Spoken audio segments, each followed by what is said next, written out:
Start the recording. Hello, hello. Focus cam. Faces. Let me lower the music for myself. We're going to get some other stuff going on for me. Delaney, you're up first, buddy. Just need some. I need some synth in the background. I'm gonna just move myself over here. We'll just scale it up a bit. Hello. Okay. So, oh, and just a little heads up to everyone who's on Patreon. We're behind by like 2 weeks. I need to post some stuff. So expect that probably over the weekend. But right now, this looks cool. Let's see here. I'm just going to scroll through this real quick. Nice. So ZBrush PBR material. I guess it was textured in Designer. Um,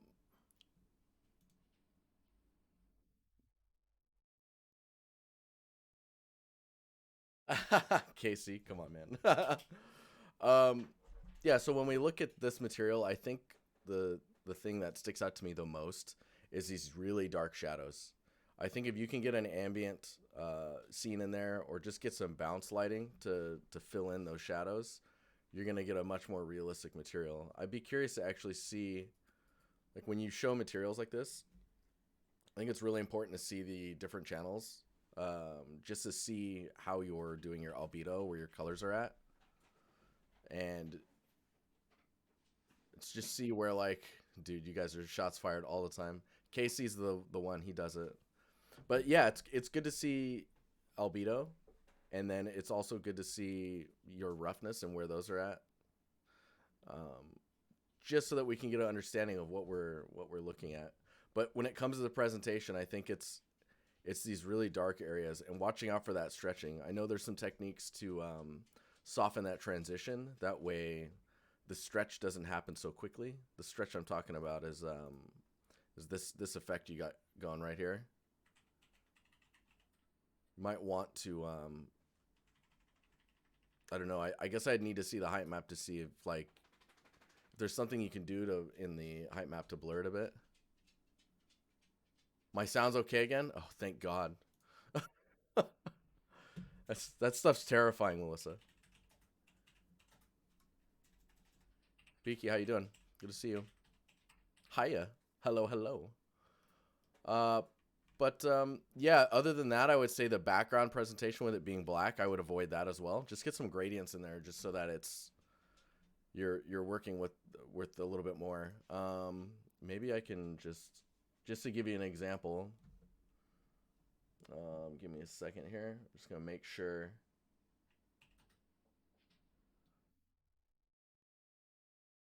Nice. All right. So if we look at this material, right? Oh, this is, of course, your stuff is higher res than I'm supporting. Oh, I hate when I do that. There we go. I want that alt key dragon. Okay, let's where are we at here? Object selection tool. Is this gonna work? Close, very close. Okay, so we hide that. Let's just dupe this layer. The other thing I would suggest is that you need to have some other what the heck happened here? There we go. You need some other lighting. Like right now, you've got, it looks like you got a light on the bottom right and a light on top left. Let's go ahead and get this in line first. Actually, let's do normal. We'll just lower this down. Let's maybe we'll do something like that. But yeah, you really want your lighting on your sphere to be like right here, right? You want your bright primary light here, and then you want your secondary light, which would be like down here. Is kind of like a rim light. Rim light's pog for sure. Let's see if we can't. Oh, hey, Manu. god, it was like, it's time, annihilate everything. Yeah, you can kind of see. Oh, this guy cracks me up. Highlights. Let me just push this all down. Yeah, getting a your light right here, super strong. Oh, yeah, we need a Mario cam. I need to figure out how that's going to work. He doesn't really sit still in one spot.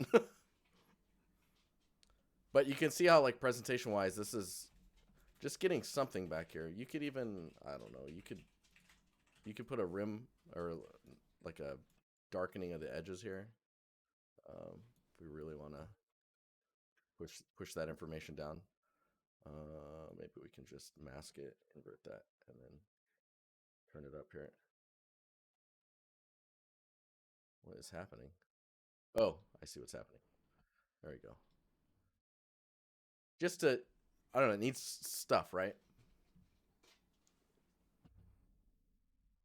I will review the entire apartment. But yeah, that's that's pretty it for that type of presentation. It's just making sure that you're kind of covering all your bases and showing the material in its best light, right? Literally, avoid the darkness and show your maps. It's I think is for material art, it's super important. So next up is DEF CON. My current scene for Dintober. Dude, this is your Dintober stuff. I've been watching that. I need to post my sketches that I have not been doing. You only have so much time in a day, you know, and that's okay. So this looks pretty cool. Um, I'm not sure what's going on here. I don't know what that is. That's the concept. Okay, hang on here. Hang on.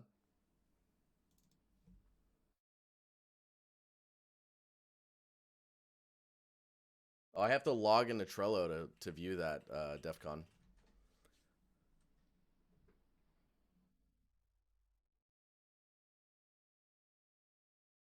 See, the graphs to me aren't as important, and unless it's like showing how you organize your layering of information.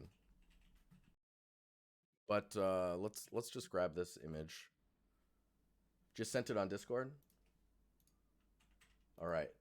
Oh yes, yes. So this is like a. Is that a? Is that a bomb? What is that? Rizzle, how you doing? Good to see you. This looks like some type of weapon that's been placed, and they're like coming down here to look into it. Yeah, it has some antenna stuff. Maybe it's like an EMP. It does look like a beacon as well. Okay, so let's copy this image, and then let's go back and let's copy this one. Um, when we look at the framing here versus like this one, I don't know how much you'll need this shot. I mean, it could be cool if you were having the camera slowly move towards it, or like using the pillars as like a way of trimming between shots. Like it just passes by and swap shots for you. What's up, Lurker? Eric, how you doing, man? All right, let me copy this one and let's. Oh, okay, copy's not done. Copy. I found out. You see, if I right click and I hit copy, until I can right click again and see the menu, it's actually saving to the RAM, which tells me something's wrong with my RAM. Beta Razor, what's up, man? Casey probably knows what's up. Oh, it's that time again. So we look at this image, and of course you've got your let's do this. So you've got this as like your one of your topic pieces. Of course this is supposed to be number one, right? But this in the previous concept, that's the focal point. Other than the like, this is secondary, but this explains why these guys are down here. Like the focus is on these guys, and you can tell because it's so crunchy. You know what I mean? Like they are super sharp and highlighted. Like the perfect rim lighting, no matter what. So that's kind of cool.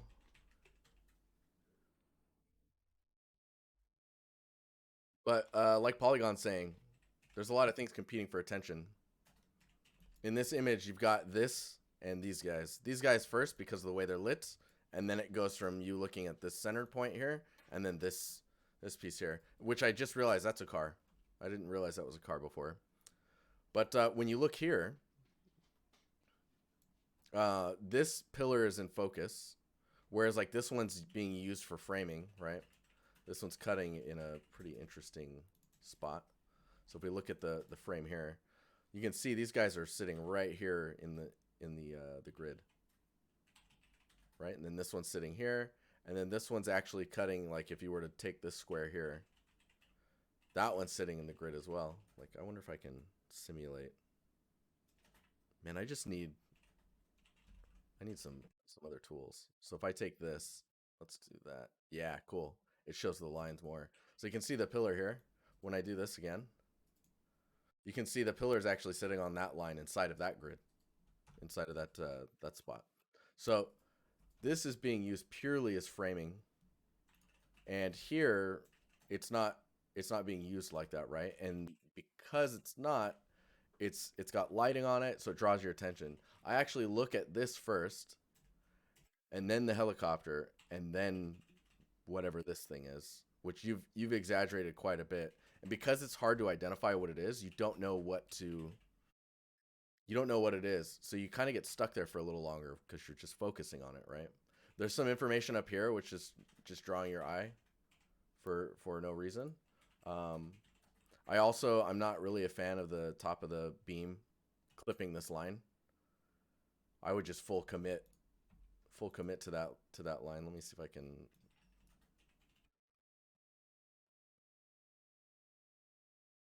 something like this, right? Just close that up. And visually it's already, now you're getting a weird effect where it's like, okay, is this inside, outside, what's happening? Like is it going beyond the, so I'll just splinter it even further. But you get the idea of what I'm talking about. The other thing is I think just bringing it in, maybe something like that, because then you can just make this whole thing dark, right? I know that's pretty spot on with the concept, but that's one of the reasons the concept is so good. Um, and you can see the framing is like, okay, now we're looking at the helicopter for sure. I would argue that maybe the helicopter is a little too centered. Um, and even like this shot, this is much stronger to me.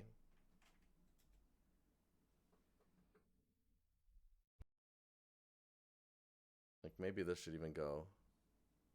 Like you don't need to. It's nice to see this upper area because you understand that there's an upstairs there. But this is instantly like compositionally, this is sitting in a nice spot. This is sitting in a pretty good spot. It's like an inverse of the, because this is on the right side of this square, it's pulling you more this way to look into the towards the main subject.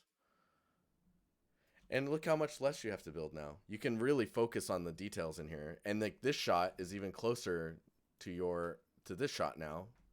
I don't think you need both unless you're going to do an animated like, yeah, get out of the middle is everything. Like get that stuff out of there. You're safer that way. It's much easier. And yeah, and right now it looks really washed. I'm not sure why. Like if we go in and let's just bring this in front here. I don't know if you're trying to match this color at any point, but let's just, for the sake of it, push it down, and then the bright areas will just kick up to like just at that point where they're like, "Bow." You know, this is like super bright now. You could even, if we dupe this and filter Gaussian blur, and then screen, we'll just add a mask just to illustrate this. Invert. You can even do that bloom here, right? And just, it's cool. Go overboard with it. It's fine, because you can just go into this layer and just zero it out and then just creep it up. The other thing too is I think you could actually, you could make this glow too, right? And a little bit of the door. But yeah, like that's like the focus. Make it crunchy. I mean, that's the that's the other thing you can do. So instead of like under this, once you're getting to your post work, you could go filter, sharpen. Actually, we need to dupe this. Duplicate that layer. Go into other. Do a high pass, and anything that you're seeing here is just going to be amplified in sharpness. So it's gonna catch edges essentially. You can see it's very subtle. And then we do what was it? I don't know, overlay. And when you turn it on and off, you can see how much it sharpens up those edges. Very very subtle. Again, I would add a layer, invert that, a mask, invert it, and then paint it just where you want the sharpness to be. The other thing you can do is if you want, instead of doing the high pass, I'm like, come on. We dupe the layer, right click on the layer, convert to smart object, and then do the filter high pass on it. Let's keep it at the low value we had. Then we do a overlay. Put a mask on top of this, right? Do the same thing we were just doing, and let's paint where we want that sharpening to occur, right? So like just these areas, maybe in here, because there's high detail there. And if I alt click this mask, you can see what we're looking at. So those are the areas that are going to sharpen up, right? So if we go to high pass now, because it's a smart object, you do not commit to a high pass final. So now you can adjust your high pass with the mask already in preview, right? Get that sharpening where you want it at, and then hit OK, and then the mask will reapply, and then you're good to go. Anyways, super cool. Looks like it's getting there. I would focus your frame in and think about the colors that are coming in, the warmth and the cold. Shokri, what's up, man? How you doing?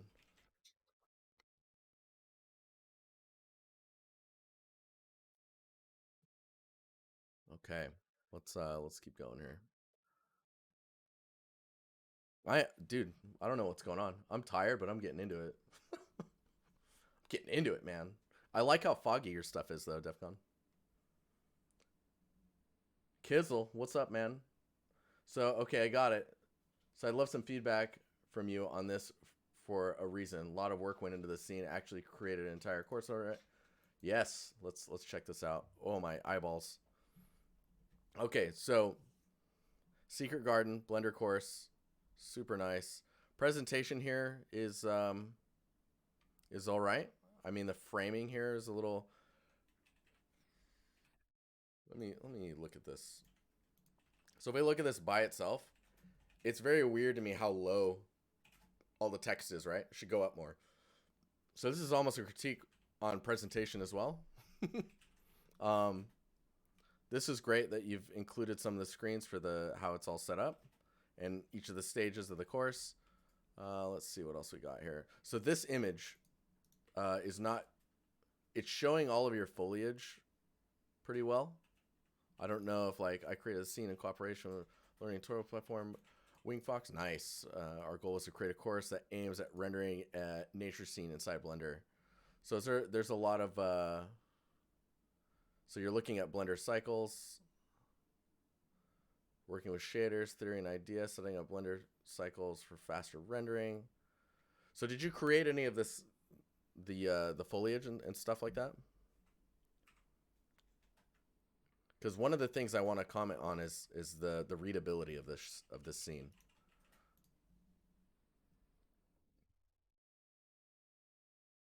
See if we can't.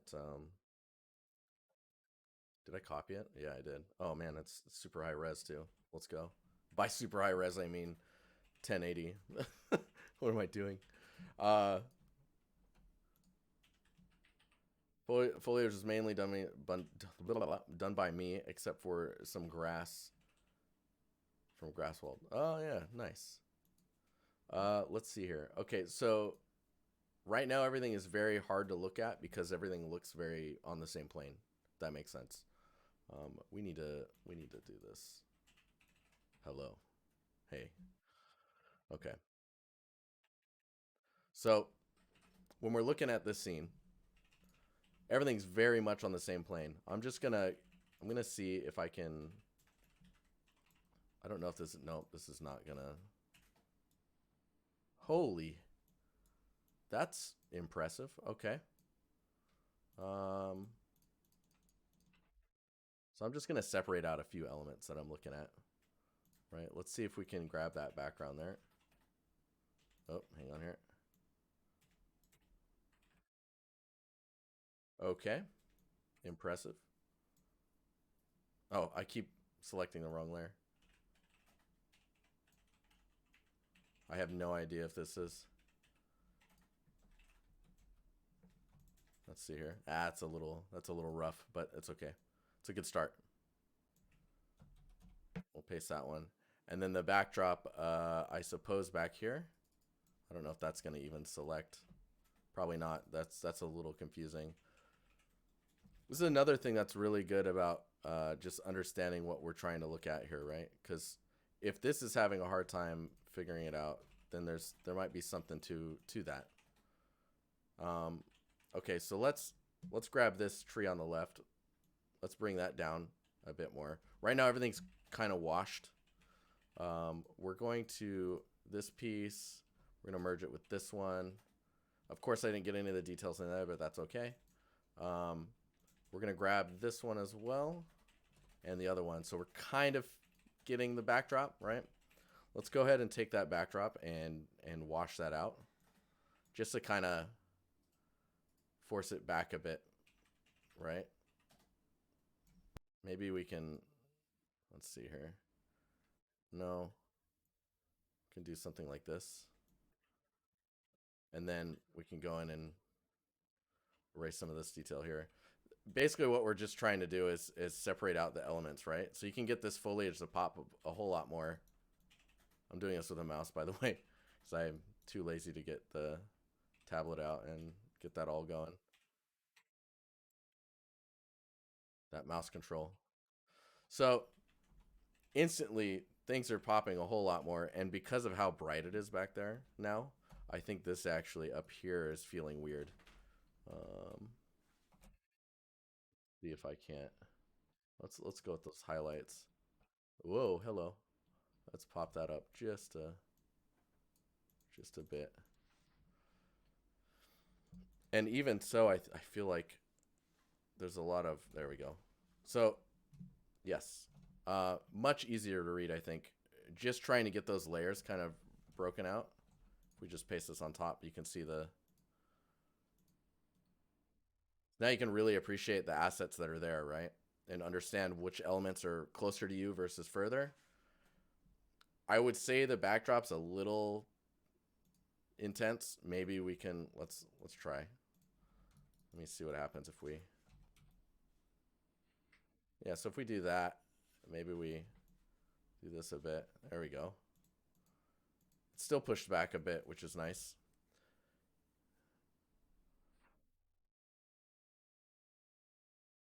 Yeah, it was just not, you're not using your ranges enough, I think. Like when you look at the histogram on this, it's not bad.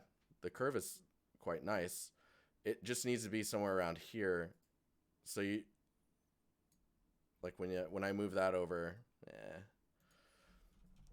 it just, yeah, it just looks washed. I'm trying to figure out a better way to explain it, but I think this illustrates it enough, and it's really just helping you understand the scene. But yeah, I hope that was helpful, Kizzle. Buck, buddy, what is this? General feedback and praise and such. What's lacking? Planning to add some more varied foliage, ivy and stuff.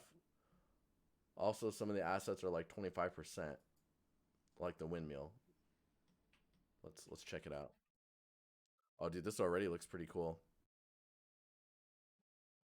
Let's get in here. Oh, pretty, pretty. So you got a windy wall here, right? That's definitely on a spline. That's some. I wonder where that was inspired from. Those trees look pretty cool.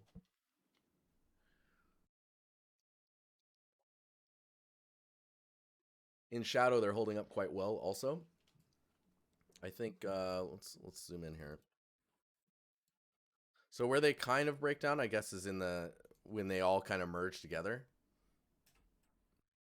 And I think you can get away from that a little bit if you add those little gaps in there. Let me see if I can. Holy red! There we go. Right now, there's you see all these little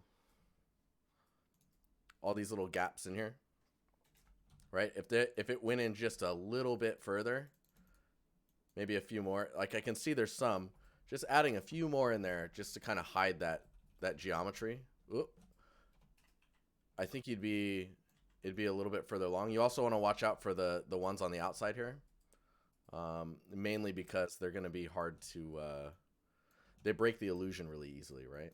Things I really like are seeing the little branches peeking out every once in a while. This is like this stuff is really cool. These two branches look like they're. Oh, dude, I keep doing that. These two branches actually look like they're two different colors from each other. Just FYI. But I mean, let's go back and look at the big picture right now. Um,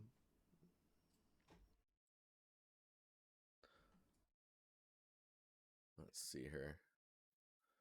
So even with the windmill only at like 25%, I think it's looking pretty good, man. I don't know if like there's like the little details you want to add in there, right? Um, if we look down here, a lot of stuff like where you see the ground and how it connects to assets. Those are things that you'll want to use. That's where you want to use your grass the most, right? To kind of bridge that gap.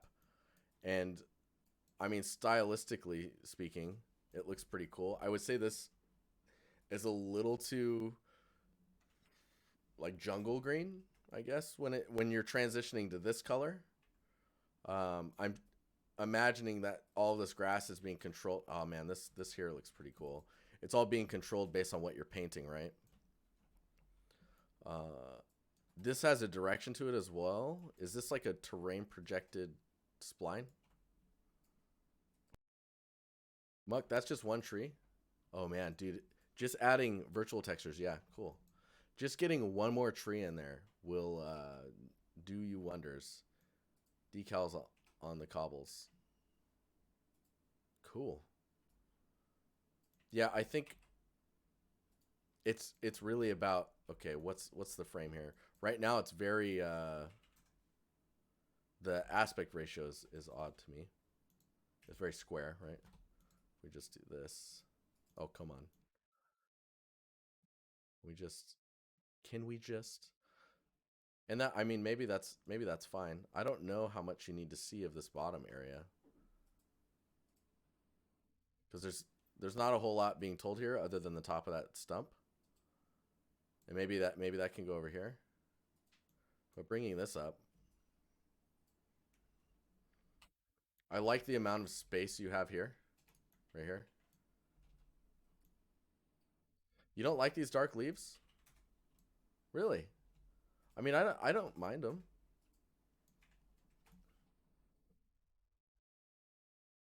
If I can, hang on.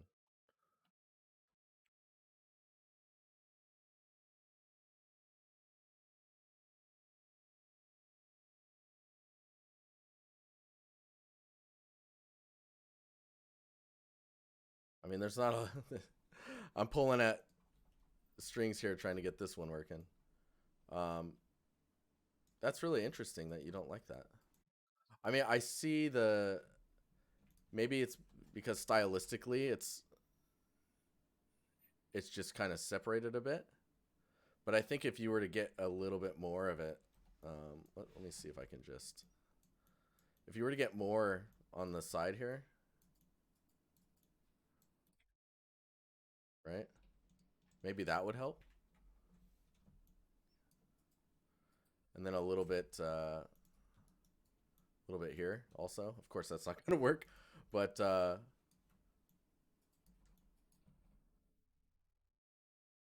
I guess it's because you don't know where it's coming from.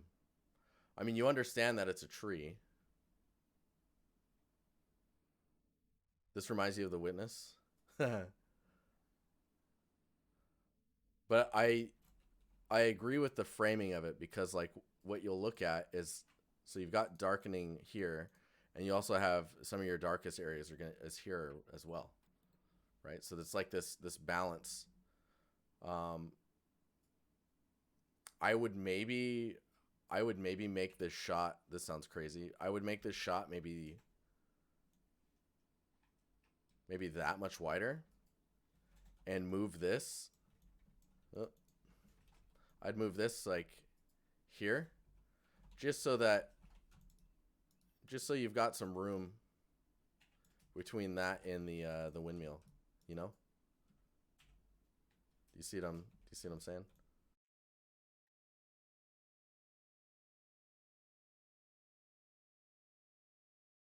Because now it's quite a bit cleaner. I think the space between these two here, because the well is definitely grabbing your attention as the focal point, and the tower is like it's back there, right? It's back there because the atmosphere is kind of pushing it back. Um, this space here is an opportunity to get more of more of this type of stuff over here, right?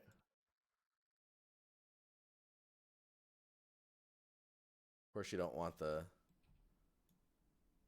what is going on there? Oh, I'm so confused all of a sudden. That's because of this. Um,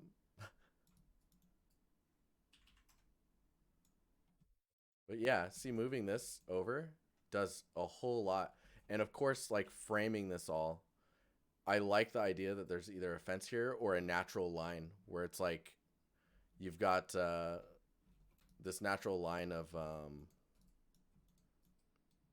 how would you describe that?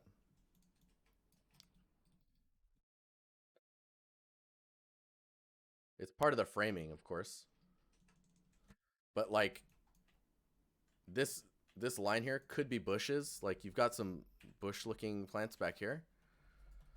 I think those are one of the elements that you're missing or like not emphasizing enough because it's such a similar color to the grass. Oh man, some of the stuff's just bugging me. But I think this does a whole lot when you start to frame it more and give the objects that you're trying to focus on room to breathe.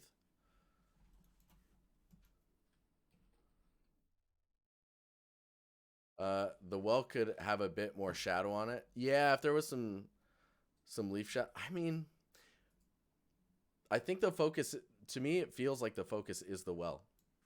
I'm not gonna lie.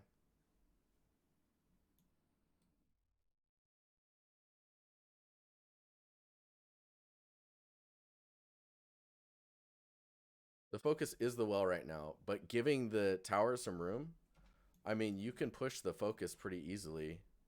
Whoops.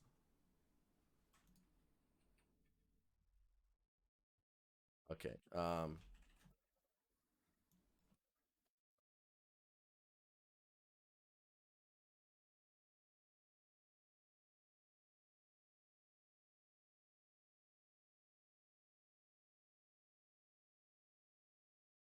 gonna see what happens if I just push the. I'm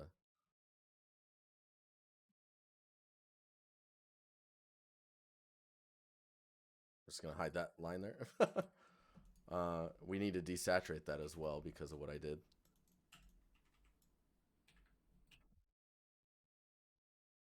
So it's not looking so burnt. But you can get the height fog, right? Where the top of the tower is popping, but then the base of it is kind of in that distance. Gives you some room. You can see we still, like, if we zoom out like this, you can see we still have the dark contrast of here and here. Maybe I've gone a little too dark down here. Let's see if we can. I think we did. But you can see what I'm getting at, I think.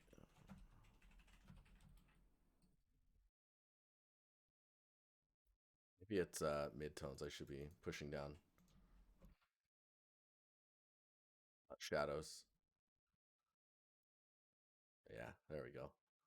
Now it's more in line with that framing. And then the top of that tower just popping. Bottom right. Yeah, dude, getting the bushes like these guys, get those in here. Hide the wall. That's probably not supposed to be there. You can have some uh remnants of the wall, but I think this does a whole lot for the composition. The other thing you have to remember is the tower is just not in a preferable position, but it is nice that it's on this top line instead of like right smack in the center. And I think that the yeah, this is the original.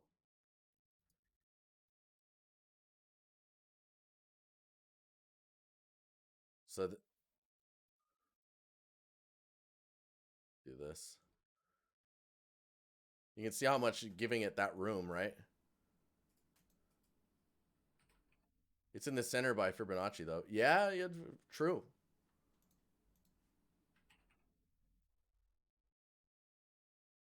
I think that helps a lot, giving it that room. Hmm. Anyways, hopefully that was helpful. We'll look at the next one here. Martin, hey Jeremy. So this is a scene I've been working on for a while now. I'd love to get some overall critique on it, like scale, textures, lighting, uh, and also about the roofs of the houses. For some reason, let's open this. Flashbang, sorry. For some reason, they currently look so empty. So I would also love to hear your thoughts.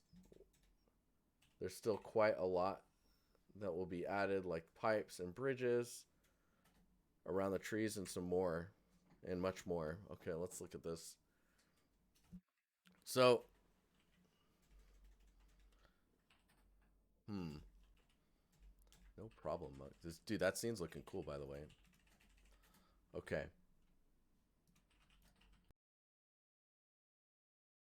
Casey, I'll tell you about the. So when I right click and I copy an image, see I can't right click, and then when I can right click again to copy an image, that means it's actually been added to my clipboard.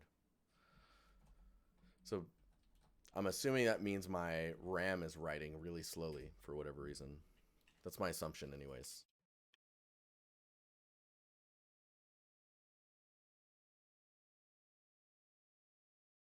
You were an art director in a game company. If you need any advice, I can help while here. Oh, awesome. Well, it's a pleasure to have you, and I appreciate you saying I did a really good job. That means a lot. Okay, man, these rooftops, like this bottom edge here, this stuff reminds me a whole lot of Guild Wars. Like they're kind of crazy, like flowing shapes and stuff.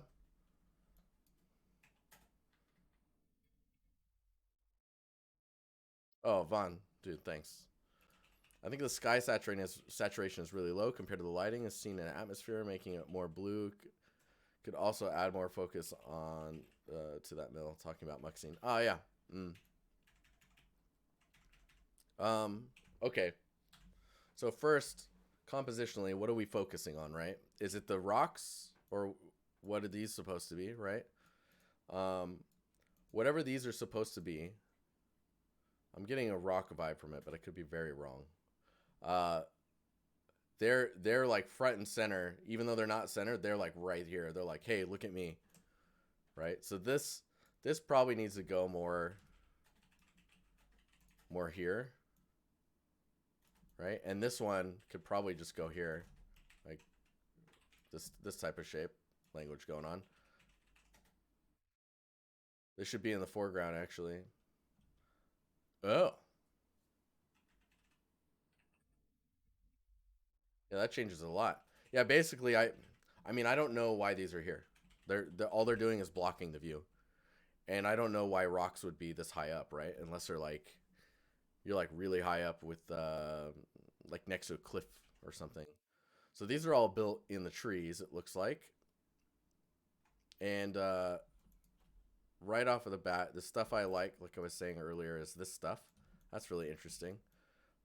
Where the rooftops break down is they're very angular. And like even in this curve here is very clean, right?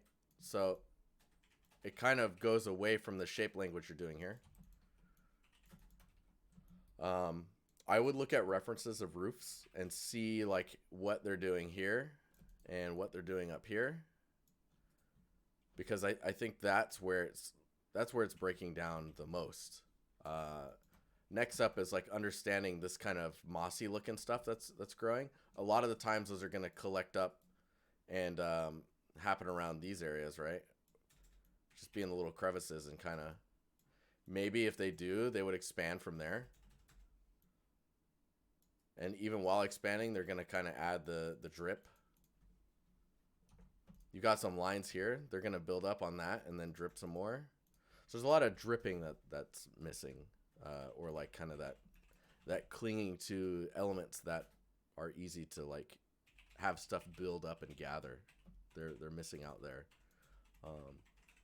It's just, I think a lot of it is just missing primitive shapes, like or missing complexity. And by missing complexity, you have all these like primitive shapes that are kind of dominating the shot. So I can tell how this is made, right? And then these details, these are great. And it's more like, okay, there's an underpiece here. What do we do about this, right? How do you make this interesting without going overboard?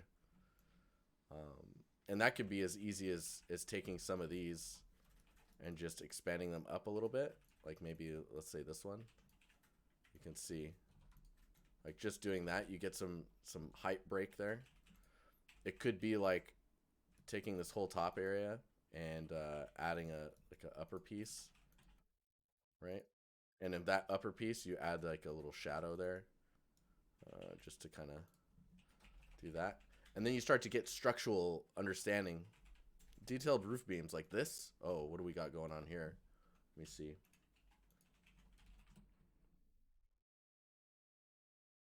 Yeah, those are, yeah. I'm going to just, can I copy this image?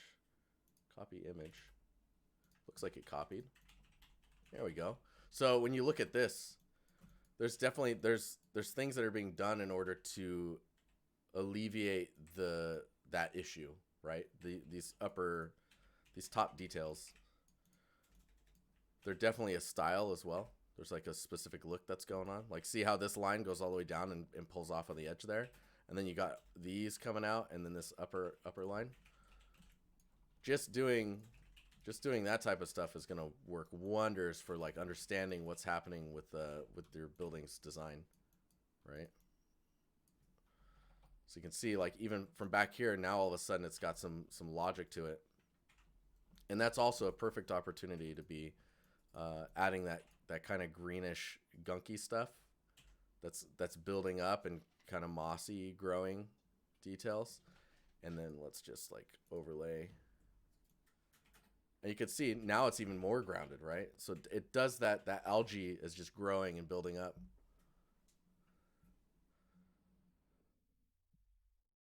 Ballbridge, how you doing, man?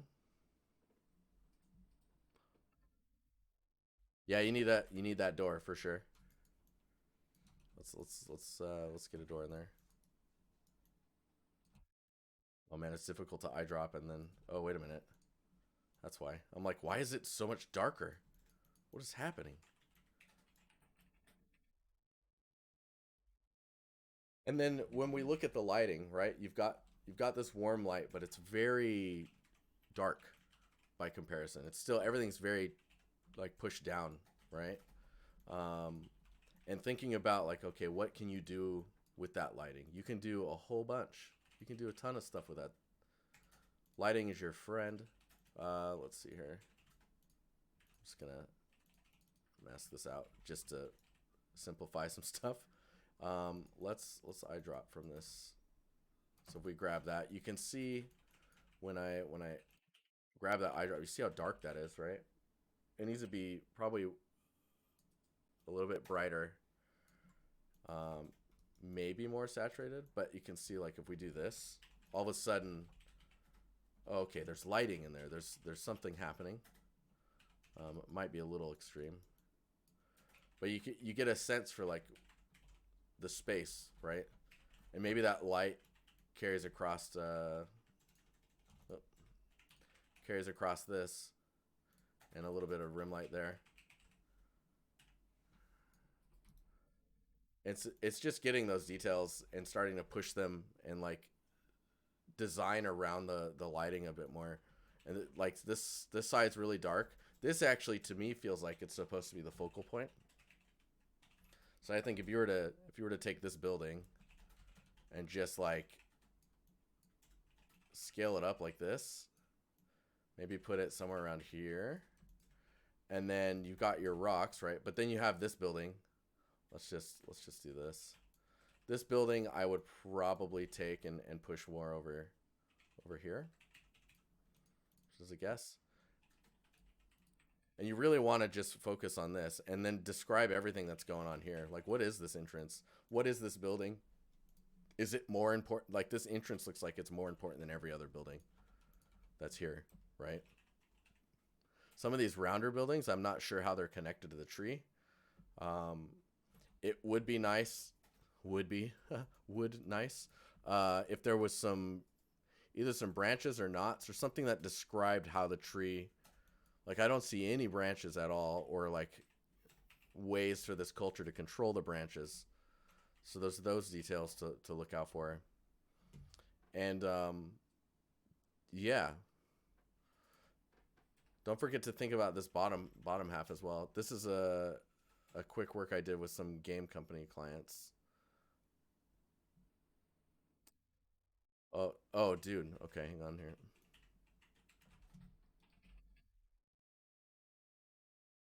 Nice. Yeah, chat can probably react to that. Yo, Bronze, what's up, man? But I think you see what I'm talking about when I look at these details. Think about how everything's constructed. Like this type of stuff you got going on here, that's great. And it's like, how do you push that further? This, not this area, but like thinking about those types of details throughout. Watch out for these straight lines as well. Those will get you, because that looks like geometry, right? That's a reason you want to look at the tops as well, because it looks like 3D if it's just a straight edge like that. And think about how stuff connects. Super important. These look like lanterns. Light those up. Yeah, hopefully that was useful.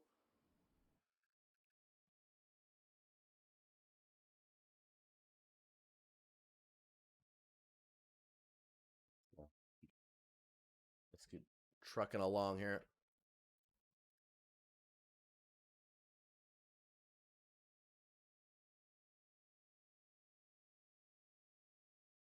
Michael, you posted on our station, was wondering what your thoughts on how the composition person. Michael, you got to link your. Oh, there it is. Okay, I see it. I see it. I was like, you got to link it, man. Copy. Okay. Ooh.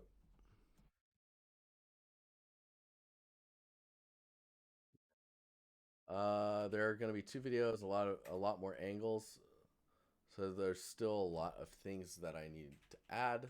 So generally more details to show the scale of the palace, and a lot more plants on the rooftop and platforms, reminiscent of the Hanging Gardens of Babylon. Cool. And a lot more material variation in Egyptian ruins on the side. Thank you in advance.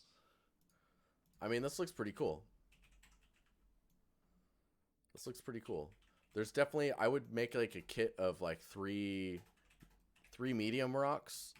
Like this I consider a medium rock, and three small rocks, and use those to like propagate like a medium rock here and like tiny rocks here, a bigger one there, a little one here. Just trying to add and layer, so it's not just this line and that's it, right? You want opportunities for like this medium rock here to show up. That way you can either sculpt the sand or push like a sand mesh into the crevices to just kind of push all these details together. Those are those smaller details that are going to help you immensely. Um, Looking up here, this stuff looks all right. I'm not sure on the detail of the surfaces here. Like the rock stuff looks pretty cool. This type of rock looks completely different from this type of rock, unless maybe they're the same shape and I'm just seeing them squished or something. Polygon, you love that video, man. This is nice. So, a lot of your roughness looks really strange to me. Even on the rock, like I'm not sure. I would love to see a roughness pass uh, rendered out for this because it looks really cool, but I don't know what the materials are made out of a lot of the times. There's like a guy just chilling. It's like a statue. Come, enter the hanging gardens of Babylon. Um, hmm. Everything's really crunchy. I'm not sure. Like this stuff here. Have you turned the temporal anti-aliasing off? Is this in Unreal?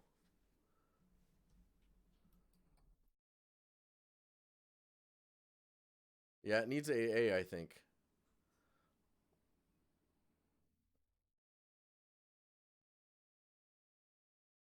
Hanging like crazy, Casey. That's gold. So you've got trees up here, right? And of course, you're gonna need like an ivy kit. So when we think about like the hanging ivy pieces, you probably want a hanging ivy kit for a corner. You want a long ivy piece and then like a short one that's like maybe a little shorter. And then like a single strand that you can play with whenever you need to like prop around those edges. You need some epic clouds. Yo, yes. Dude, getting some clouds, like if this stuff's super high up, man, does anyone know where you can get some high res clouds just to like paint in here? That you can just quickly like just do like a overlay with and they just kind of look like they're there. That'd be nice to have. But yeah, I totally agree with this, with your comment. I wonder if I can. Come on. Yes. Come on. Yes. Yo, what? Yo, let's go. That's amazing. Um,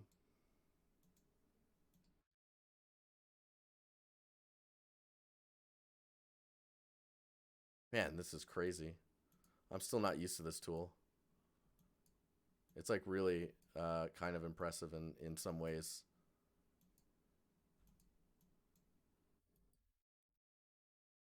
That's insane. Anyways, it's doing a pretty good job of guessing. Yeah, so if you took that and let's just like, man, I don't even know how I would.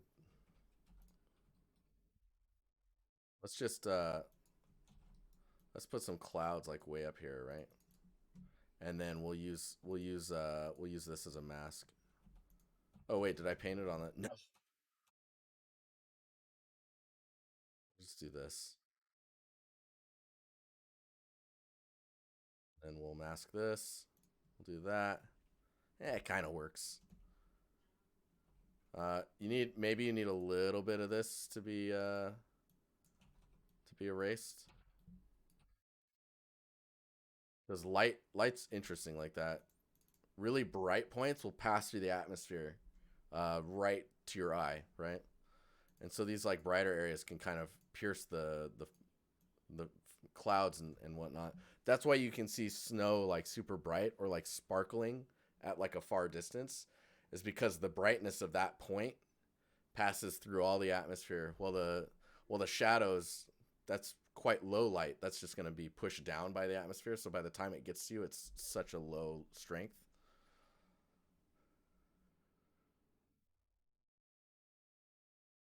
Oh, really, Paul? That's interesting. Sky replacement. What? Yo. Okay, I'm gonna have to look at that ghost. Just copy that and paste that somewhere for myself. Um, let's keep on. Let's keep on looking at this. But yeah, look at your roughness values. They feel very off, and everything is very warm. Find ways to get another color in there.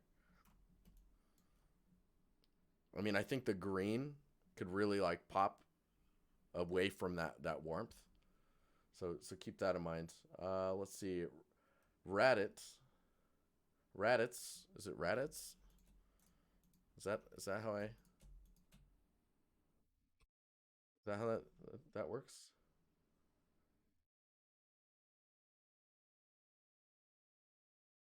Raydet. Raydet. All right.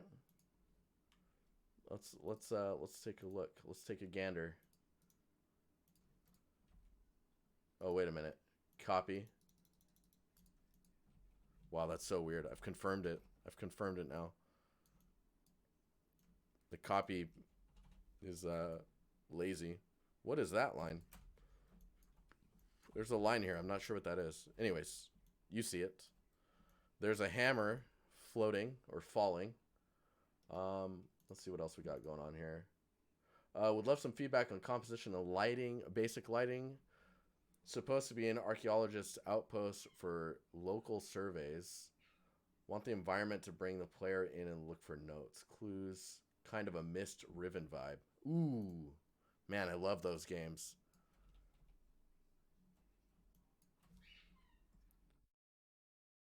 Oh man, yeah, that's the good stuff. Okay, so I don't get so the way you're describing this right off of the bat.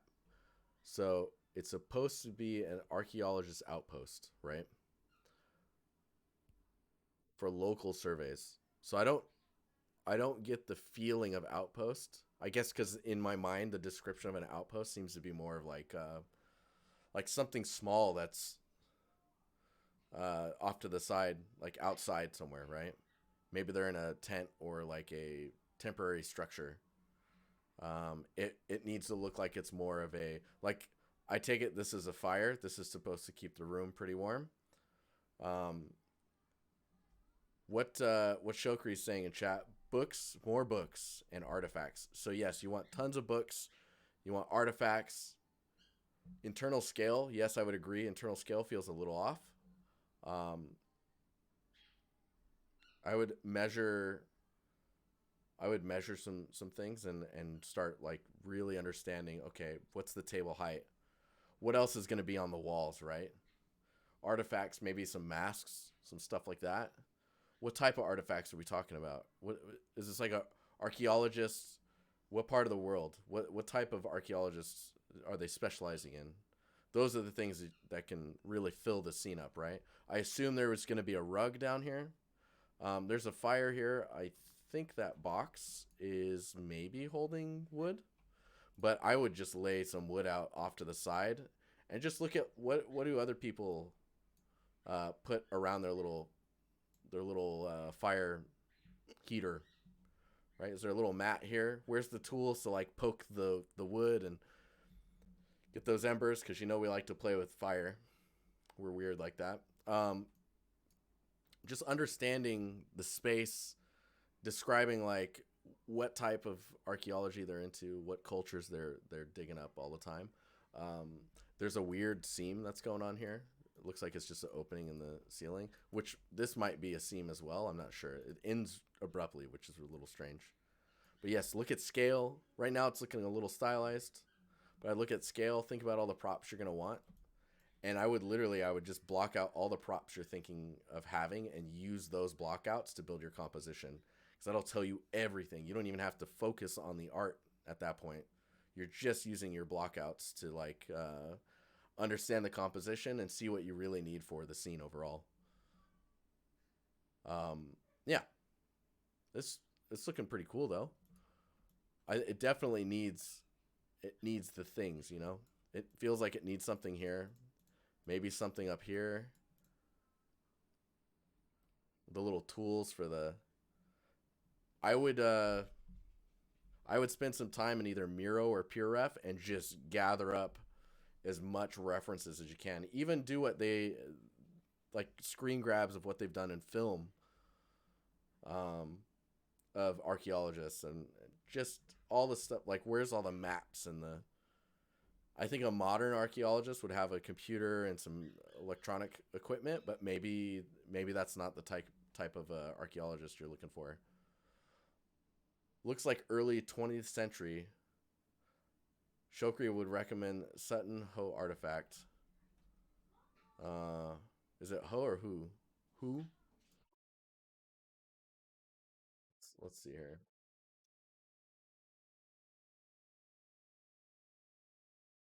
Oh yeah, dude. Awesome. Here, I'll take that Google search and just drop that in chat. There you go. Um, yeah, the bookcase I would say, yeah, it's probably a little too up close and personal. It could maybe be here. Like, think about when this person sits here. Where are they? What are they reaching for to their sides? Right? What are they when they get up and they need to think? Where do they go? Where would you put your books? Where would you grab that book? Where would you sit when you don't want to sit at your desk? Right? Where do they sleep? Is it a single? If it's an outpost, it's going to be small. So maybe there's a tiny bed in here as well. And if that's the case, there's going to be a bunch of stuff on the bed also, and the little backpack and all the, like, I think that's a bag here. But there's a lot to that you can unpack. Yeah, you need that visual narrative for sure. Polygon, spot on. Yeah, sense of scale, small props, big props. Like these smaller props are pretty good, but they're currently not as familiar as, like, say, a glass of water or the book bag. Just the yeah. There's just a lot to there's a lot you want to, like. This lamp feels super small. This is a great. Hey, Muck, have a good one, man. Oh, enjoy the good place. Oh man.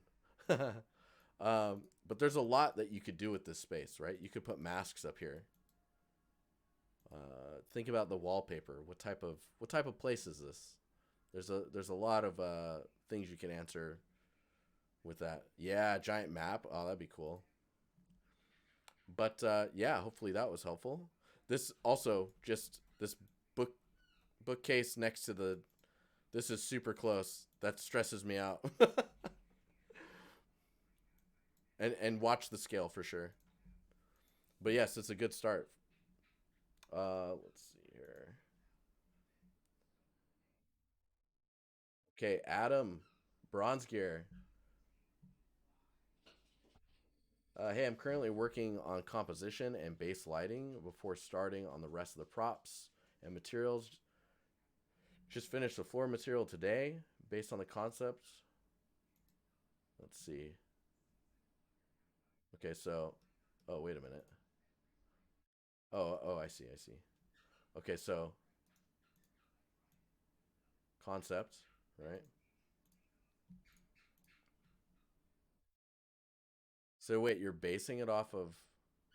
Oh, I see, I see. Okay, let's just let's copy this. Ooh, dude, this is a cool. I'm down. No, stop it.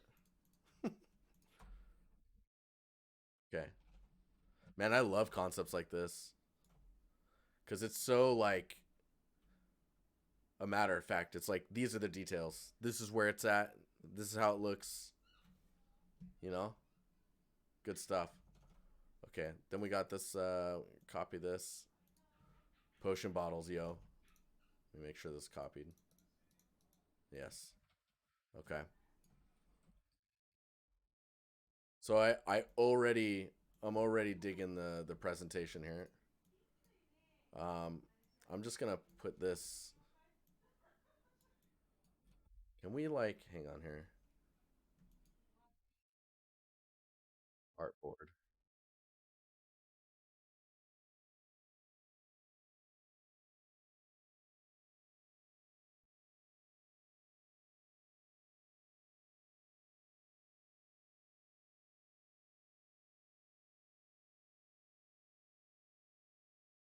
You guys ever play with artboards in Photoshop? They're pretty useful. Oop.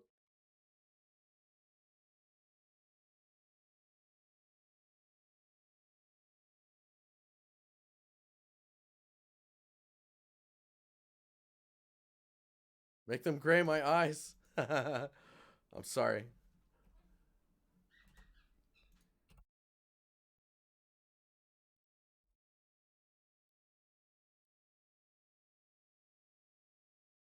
My retinas.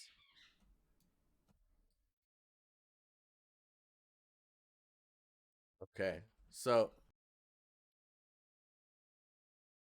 I mean, this is going to look super cool. I know you put a ton of detail work into this chair. So I'd be really curious to see like how much more detail you're. Oh my god, that's so low res. What have I done? Oh no.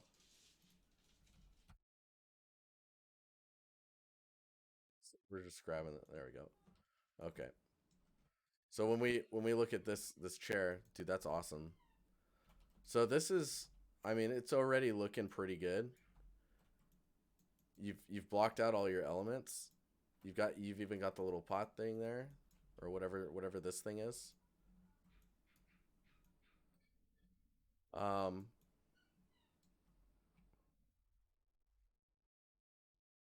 yeah, I think this is glass, right? So it's like now that you've got all these things blocked out, I'm curious how many props is this? Like how many little details are in here? Um, because I'm looking at it and I'm like, dude, there's a lot of stuff in here.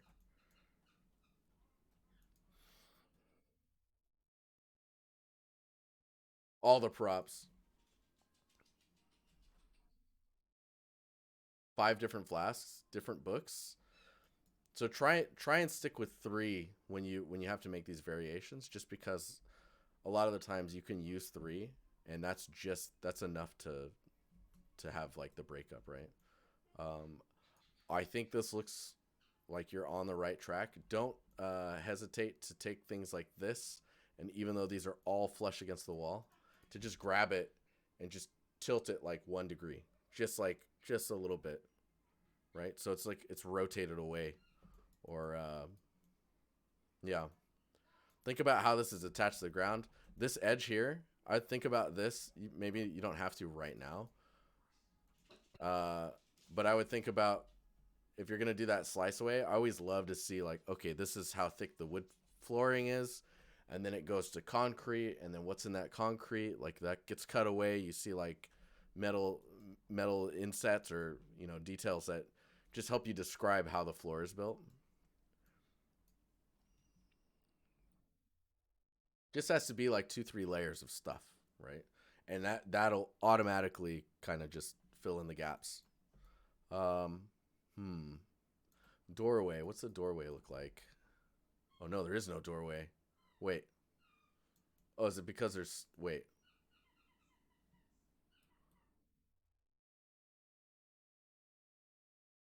Look how cool these boards are.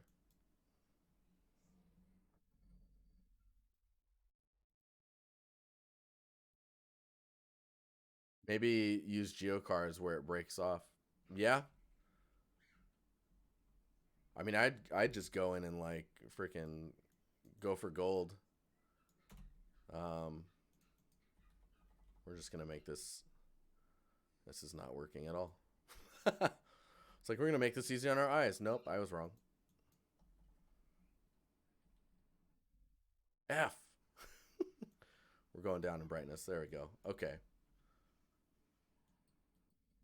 So, I mean,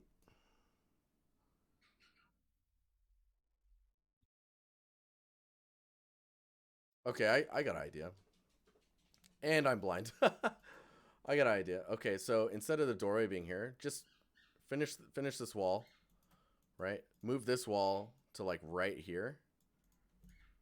Okay? Like let's see here. Move the wall to here. All right. There we go. And then on this wall, oh god. Come on. Skills. Skills. Put a door there. I mean, maybe. Crap. I just put this on the wrong. Meh. That.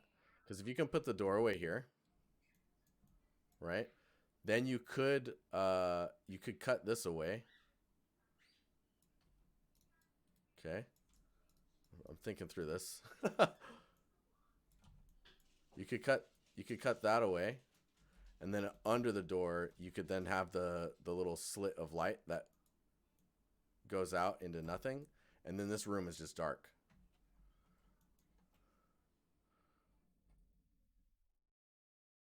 Or yeah, or put the wall here. But I like all this equipment stuff being centered around here.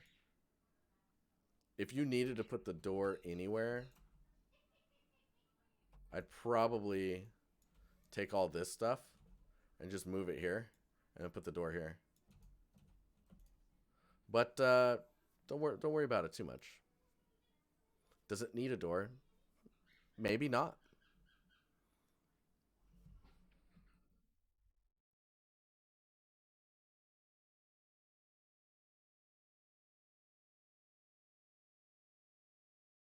There's a secret opening in the OG concept.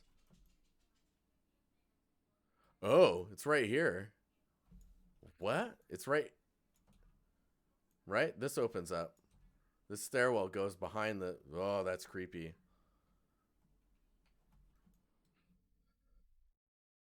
Oh man, yeah, they're not messing around, yo. Dude, what? What is happening? What is this place?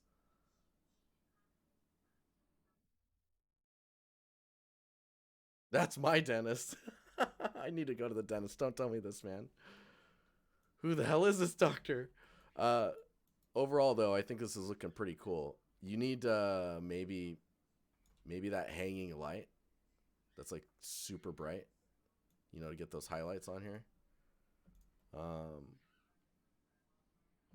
but I would, yeah, I mean,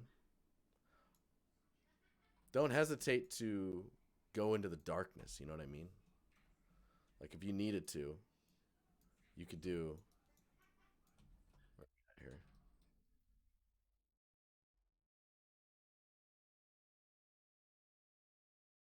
You could do something like this, right? Where that's like and then it goes off into the distance. It can be super focused.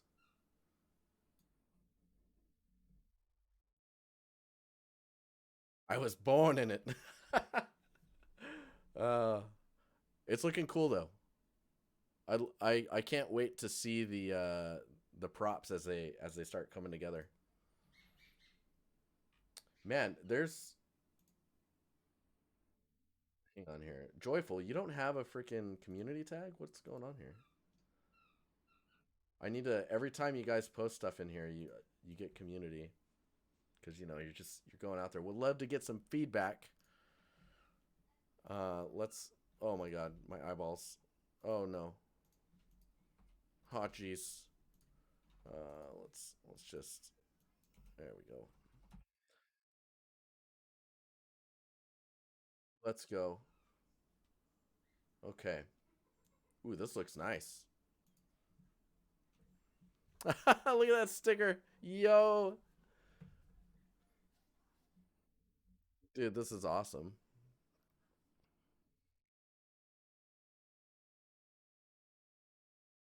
So, this area is pretty dark. That's real dark. I'd watch out for that.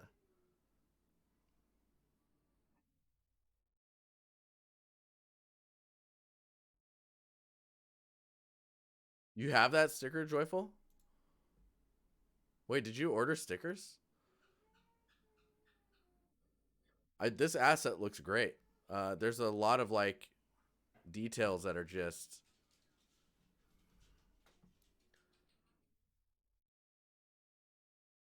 really nice subtleties going on in the material surfaces. Wow.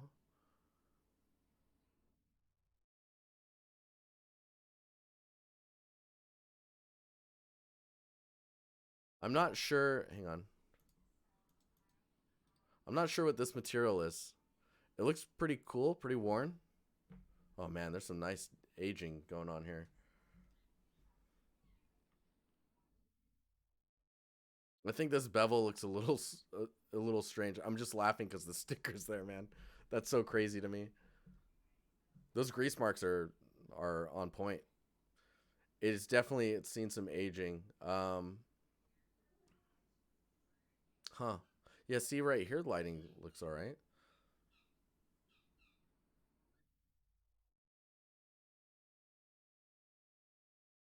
Man, it's crazy what good materials will do. Oh man, look at all the work that went into that roughness. There's some. That's a nice map. Some nice details in there. Yeah, you have a really good sense of how materials are working because like you can see down here, the stickers have their own different like roughness attributes, but they're pretty consistent across the surface. Hey, Paul, have a good one, man. I'll see you later. Thanks for hanging out, dude, and the feedback as well.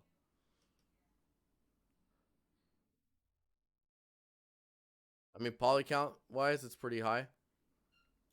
I wouldn't say it's game ready unless it's like, unless it's like first person, and even then, I think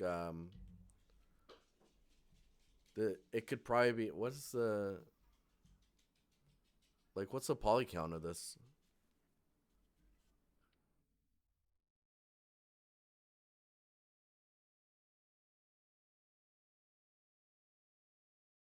It's not really so.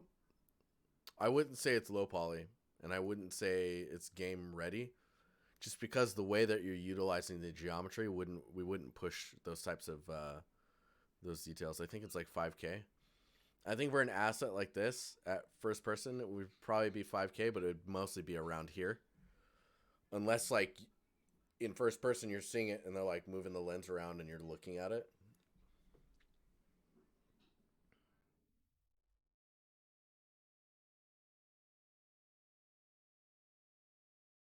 That's some great reference gathering though. Your materials are very very good. I think it's mostly down to like getting the geometry into a low enough detail uh, where it does become game ready. There's a lot of like information that you would normally bake in, but nice job. Just get that nanite. Get out of here. Get out of here with that. Here's a question. Could you touch upon a bit more about game ready assets? What would what would the logic be on this prop? Uh, okay, so let's get in here real quick. Let's see. So this is really high poly, right? I would say there's quite a bit of geometry there that doesn't need to be there in order to maintain that look, that shape or detail. Now, if it's first person and this is going close to the camera when you put it on, then this area right here would be pretty high, but you'd quickly optimize it down to maybe this area being, I don't know, 8, 9 sides, 8 or 10 sided. This cut right here, I'm not sure why it's there because it doesn't add to the silhouette, for example. Um, and a lot of the times, currently in games, LODs are being done with automation, right? So as this LODs away, these details are going to just pop away. They're going to be gone. And because that color is there, maybe it'll try and keep it long enough, and then you're going to get. This seems, yeah, this is like real time cinematic ready or like cinematic ready. Because, like, if this is auto lotting, you can imagine the texture maybe will stretch when it tries to maintain the detail in here, and the texture will stretch and pull this black color all the way across the model. So you need to see how it lods and build for that, right? A lot of the times, textures are going to be the way forward when it comes to auto lotting. Um, a lot of these, yeah, it's just a lot of these details here that you would bake that, or you would extrude that out and you would give it like a simple, like, let's see if we can. I don't know if I can. Well, where are we at? Where are we at? Let me find a. Like for example, here you can see this detail here. If you need that detail on any of these screws or bolts or anything like that on the edge of it, you would just extrude these out and then UV that along the edge of the bolt. That's one way of doing it. But seeing what happens when it lods, that's the I would say if it's game ready, it needs to look good from like um 2 to 3 meters in front of you down to like that big on screen. Like if it's like 25, 30 pixels tall, if it looks good from 3 meters to like, when you do that with the asset, then you're in a good spot for a game ready asset, I think. But yeah, and the higher res geometry wise it is, the more aggressive you're going to be with the lodding. Like you're going to load earlier if it's really dense. So like this type of detail, like when you're first person and you're using it, let's say this was a gun and everyone's running around and everyone's shooting and stuff. The gun you're shooting with and the gun you drop are two different models because the one you drop and that people pick up, there's no way it's going to be that high detailed unless they have the ambition in the game to actually show you grab it off the ground and pick it up. Even then I think you would see the sequence where like you go to pick it up and they quick turn and you don't see them swap the model and then you grab the high res one, look at it, and then you're in the game, you know? Lots of like little tiny things. Like all the screws, those will all be baked in or floating. Um, if you needed that height and you could get Tech Art to agree with you, maybe that would be parallax so you get the depth. Would this not be the same model but lotted to LOD 2, let's say? It depends how the LOD looks. It really depends how the LOD looks because it might already need to be LOD 0 uh, that close to you on the ground. But you can't afford that if like you just offed like 30 players around you and there's like tons of guns everywhere. They need to look good enough. But this, like, don't get me wrong though, the materials on this look really good. You have a good eye for the materials based off of the references you have, and it's just looking at the geometry and trying to get it within range of these types of details.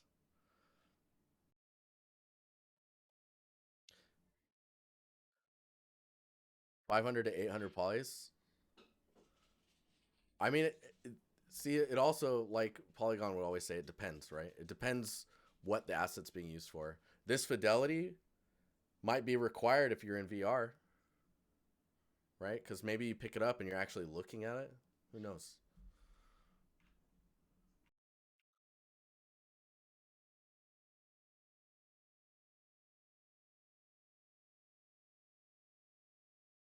But yeah, asset wise, this is well executed. It looks great, and it's really about like getting it game ready. I think we got stuck on that for a little bit, but just don't have geometry when you don't need it.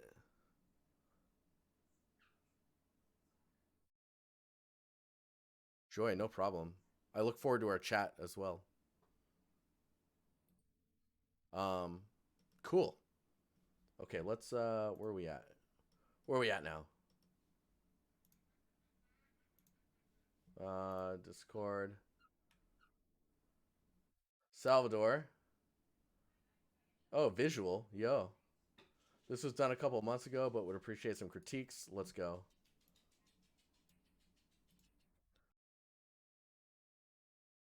So asset wise, this looks pretty good. I'm curious if there's a wireframe in here. Yeah, this one's also relatively high res. I mean, this wire, figuring out how to do that without like going overboard is interesting.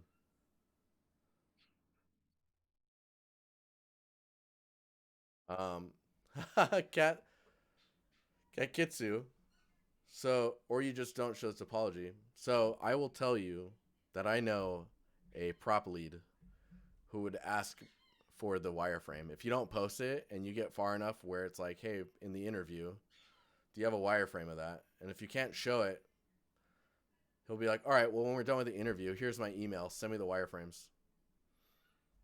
He wants to know. Because you don't want to hire someone who's going to build not optimally, right? When it comes to props. I mean, you shouldn't build unoptimally for anything, but yeah, when it comes to props, it's quite important to show your wireframe. So this is pretty detailed. There's a lot of details that are in here. I would say this is maybe like a cinematic asset. And the previous joyful this previous asset that you showed, that I would put that in like in-game cinematic asset, right? It's like a cutscene that happens in game with loaded assets. But when I look at this, I think the biggest weakness of this is the materials. Really understanding what makes this material look the way that it looks is super important, and I think looking at reference is the best way to understand that. The next thing is kind of like design and seeing where lines stop and start. Maybe it is like this, and it's more like, is there a there's not really any references in here. It might be worth showing reference, but I think your materials are where it's weakest currently. Modeling wise, I can tell you're capable. You can do the shapes, you can get the details.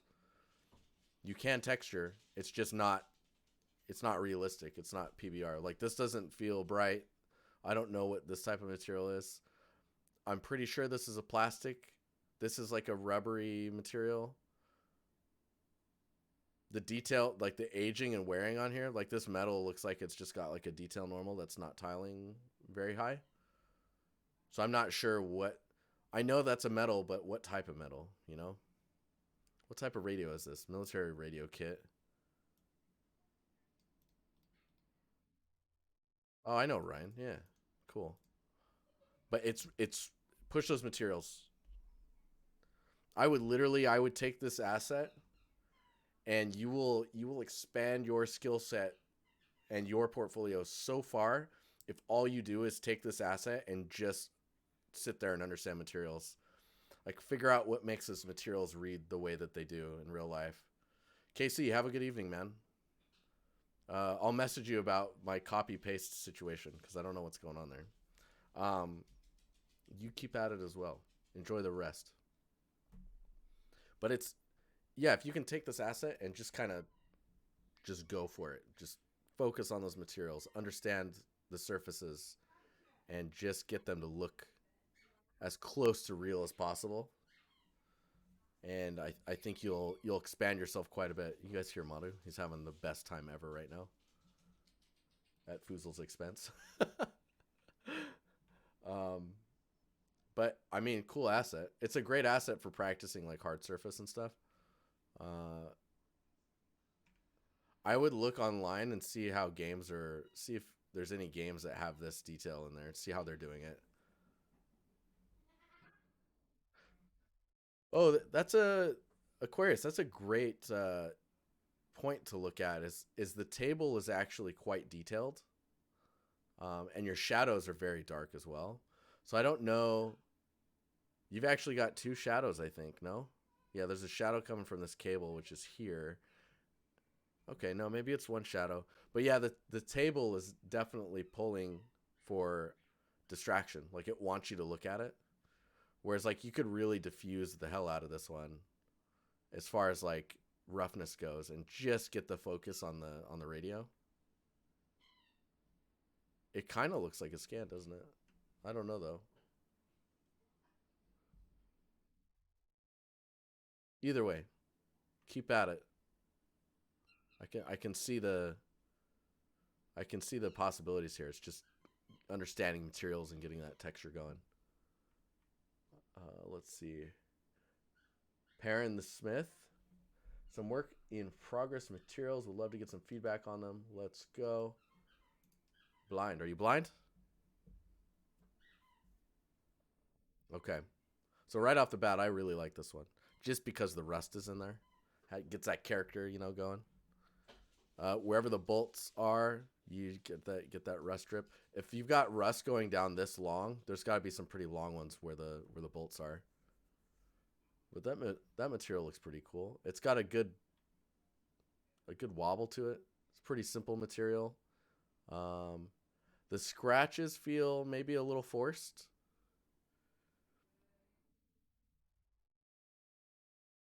That might be a detail I'd leave out, or like go larger with them and lighter. Let's see what else we got going on here. We got this concrete. These edges are super sharp. I try and maybe get like just a little bit of a bevel in there, and the depth of these little pock marks or the little air bubble holes. Um, Depending on your reference, I would probably try and hey, it's nice you're in chat, dude. Hello. Um, Try and get those little pock marks maybe to be not so deep, so you get less high detail and you get some areas of rest for your eyes. The cracks here are great though, because like what's happening is the concrete's being poured into a mold, right? And between those pieces, the concrete's trying to find a way through. So you kind of get these inverse crevices, depending on how this is constructed. But it looks like the concrete tried to go through the crack, didn't get very far, and then you get that kind of lifted edge in the center there. Evening, Noran, how you doing?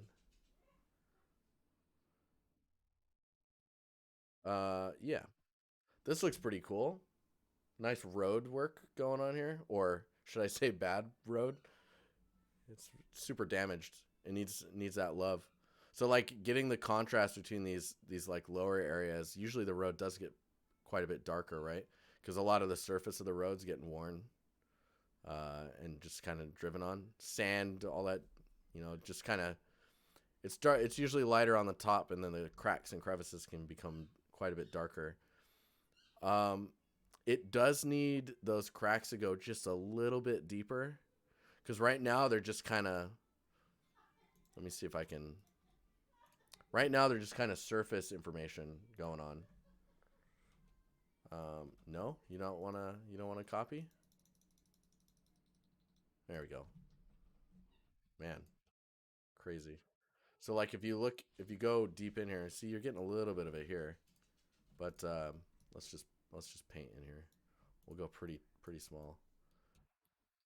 And it's like thinking about where where those cracks are, right? Because the reason the split happened is because there is actually a crack. Maybe this is a little fine or too wide. But definitely look at roads and maybe you'll see what I'm talking about. There should be a crevice in there somewhere, because that's really going to help you separate the elements out. These larger areas, I'm not sure what to do with those. Um, Definitely a reference to look towards. This is nice though. The way you're dealing with the paint line on the road, it's really good. The way it's being worn down, and it almost has that dry effect, right? Where it's a thick layer of paint that's just dried. Let's see what the other. Always loved this material. I just think it's the coolest one to look at. Um, I mean, this looks all right. I think the where it's kind of breaking down is you've got this kind of mossy stuff on your terracotta tiles, right? But the structure of that stuff is not really making sense to me, or like how it's formed. Maybe it needs to be a bit fluffier. Yeah, you get some Uncharted vibes from them for sure. Seeing at a distance, they look pretty. Those are holding up pretty nicely. Here's another. Dude, look at those gum spots. I think either having less of the gum or lowering the contrast between that and the concrete is going to give you a more reusable concrete slab tiling material. Uh, Elevated a bit more. I mean, it's not even. So there is elevating it a bit more, but there's also like understanding how the moss builds, right? So it's going to be not just elevated, but kind of thicker, especially in like areas like this. Maybe it really built up, like in these crevices, instead of just following the form of the tiles. Maybe it's actually clumped up in here and built up its own volume. So it might be a combination of this type of look, and then on top of it, the kind of effect you would get when you're looking at like concrete uh, or like grout filler between bricks, and when they goo out and they kind of mush out. Experiment with like clumping in certain areas where it gets kind of thick with that material. Yeah, the cracks are pretty. I don't know. I would look at the cracks a little closer. This type here and this one, these are good. These ones over here remind me a lot of like, oh yeah, that was in designer. You know what I mean? Like it's got that feeling. Totally, and I don't know if you've ever heard this before, but it's totally okay to mix scan materials with your substance materials.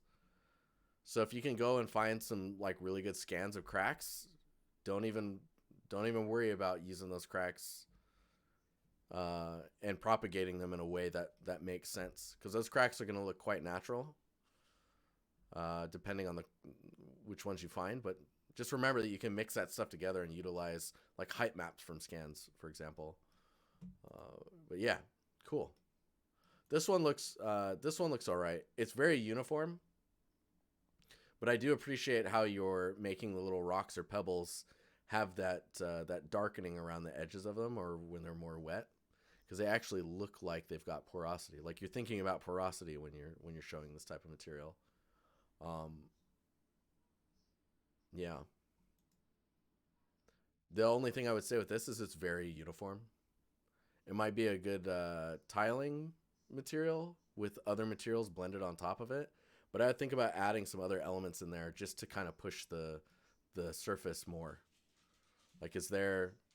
There's got to be even some little pieces of grass or something, or like uh, just another like a third element, footprints, anything like that. Like, what type of surface is this? And the detail of these is so small that like I don't know what the resolution is. I don't know if Ben's in chat, but like if this is a 1024 and your textile density is like 1024 per meter, like how big are these rocks in that meter of size, right? That's a thing to ask yourself.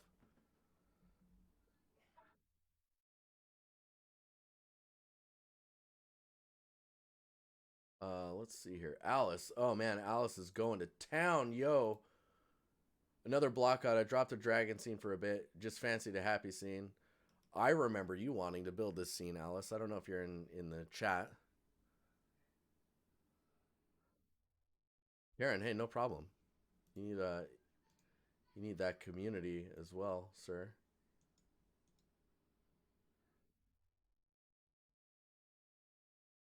Yes.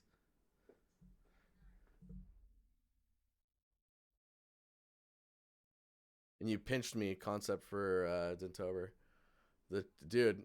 So just straight up looking over here right now. This is the spice, man. This is where it's at.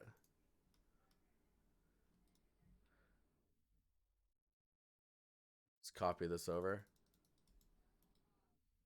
What is going on? Is my computer dying? No, there it is. Okay. Hold. Hold. Oh my gosh. So this is looking great. The shape language is really nice. The details are looking really nice. I don't know if like would you call this? Oh God, would you call this done? As far as the sculpting goes, or like what's your status on this piece, this part here?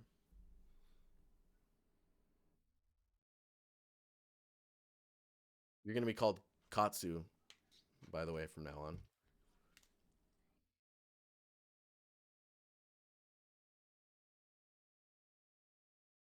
You think the chunky details need more variation? I like the weight. It's very close. You think? Okay, so I like the weight. Like the tree itself, this is great. This is great to me. These areas, I think these look done to me. This area looks done. This area looks done. This looks done to me as far as like the sculpting goes. So The thing I think that the tree needs in order to look as done as these is similar density of, what's the word for it? It's like similar fidelity. It's not more detail, right? It's not like it needs more of these lines.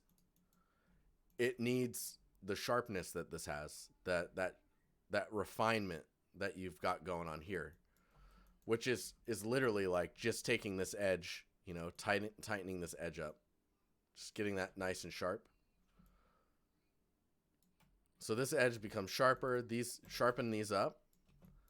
Get those lines like nice and tight where you need them. And I think the fidelity you have going on here, the weight of these details looks pretty good.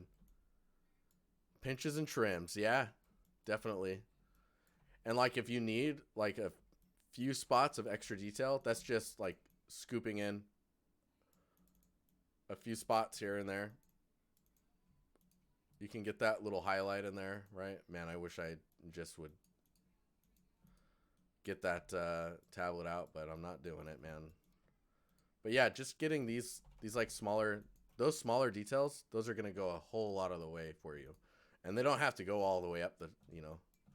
It's just like pinching and trims, and just like grabbing a few of these key spots, which I guess would be like this area. Hang on here. These key spots, which I feel like's right here, and maybe this area. And of course, because it's nearby this, you're gonna need to like this whole area here is gonna need that kind of refinement. But yeah. Oh man, here too. Dude, I'm so stoked for this. This is a banger instantly. I can feel it. This is gonna this is gonna blow shiz up. ArtStation will know. The Reckoning.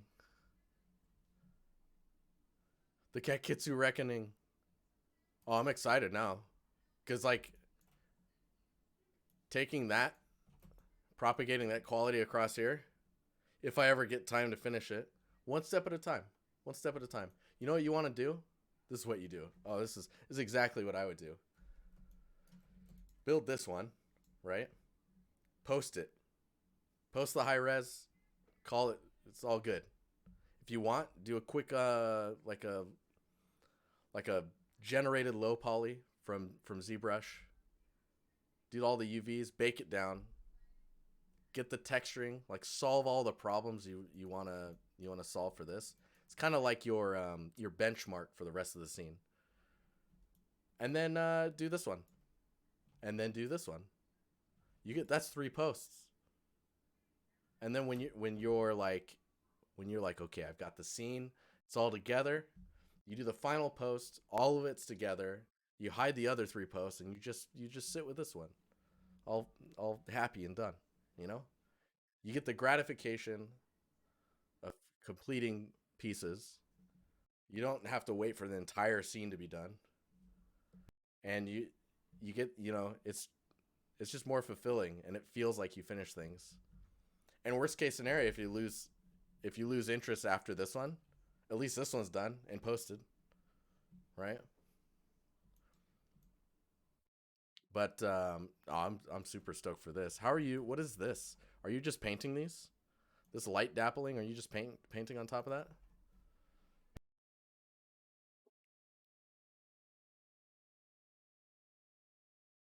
I do feel like weight wise over here, something needs to be back here just to.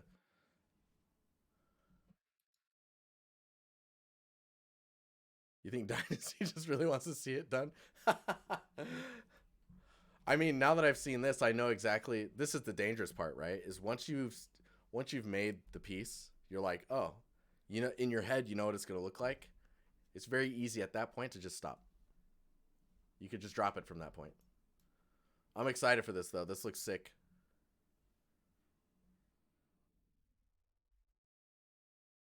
Super excited. I'm not gonna say what you think I'm gonna say. Ronan, dude, bro.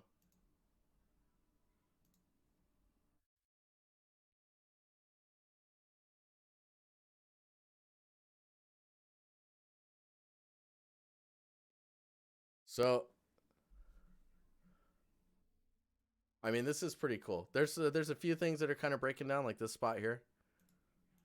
Nothing like that nice little the little tiny droplets. But I what I wanted to say, um, like the splatter lines. Have you been looking at blood pretty closely?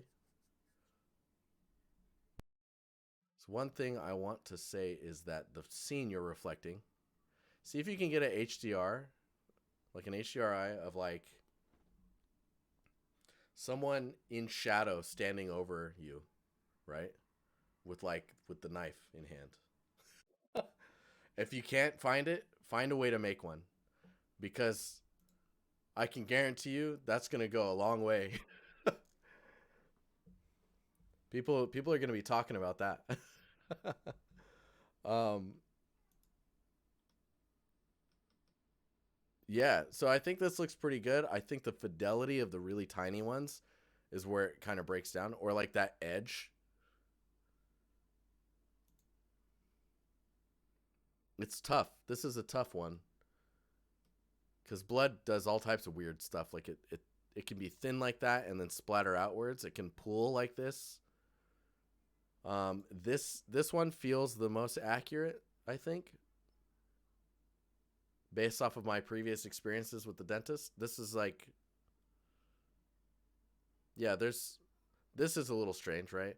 And then this one's very odd. I guess this one's even more accurate, but the edges are just really soft in some cases.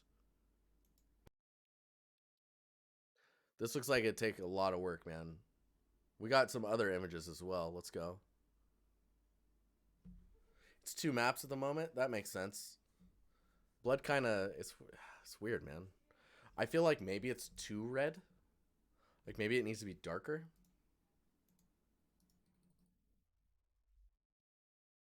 Ah, I'm excited for this. Let's see here.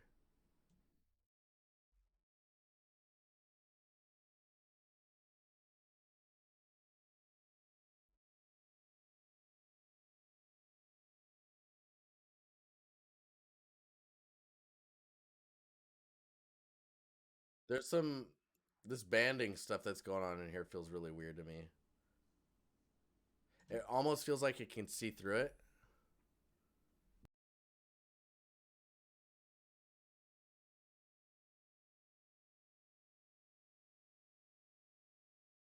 Yeah, maybe it's more brown than red. Yeah, I would agree with that. It depends, I guess, on how old the blood is.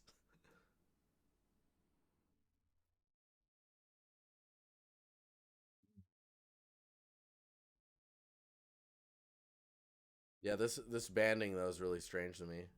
It needs to look really thick. Right now, it looks like you can see through it.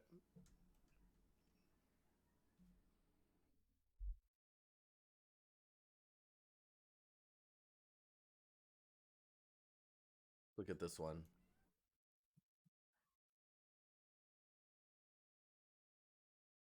Huh. The guy's leaning over you. It's pretty fresh.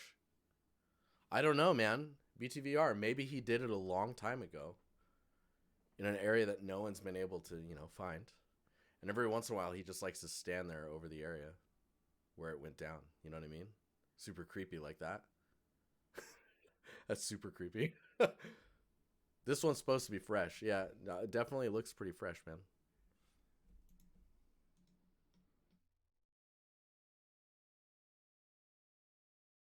But yeah, I think it's all about speaking from experience. um, Seeing through it and then like the color and how it behaves on the edge, I think is everything. I think, anyways. I haven't really studied blood, I think, as closely as you have. At least this is what like this one looks pretty good. There's some pull lines on here. That one's pretty. When the drop hits and it just kind of blah.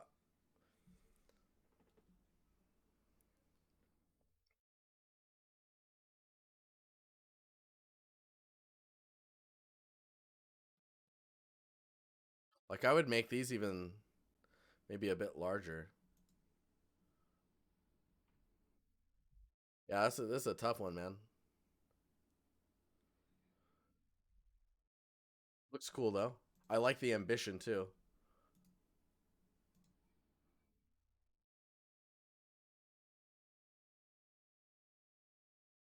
Is it how strange is it to have droplets that are very close to the same size near each other? It's using a generator thingy I'm making. Oh, dude, nice.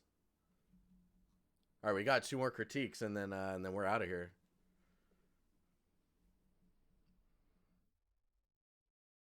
Maybe you should put it on a familiar surface. Maybe have this splatter on like tile, or have it splatter on like a white painted wall. So you have just the texture. That might help a bit.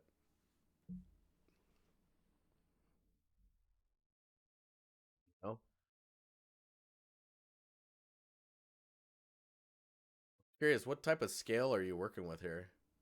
Are critiques monthly? No, they're almost monthly. They're every 3 weeks.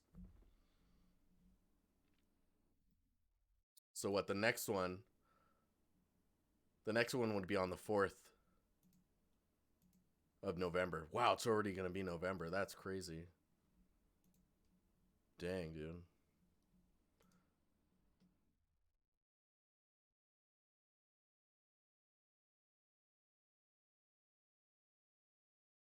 Yeah, you can just wait for the next one. No worries, man. 50 centimeters to 1 meter. Dang. Yeah, I was curious on the scale. Okay, let's check this one out. This is from Andy. Would love some feedback on the presentation. Anything else you might think of? Thanks. So,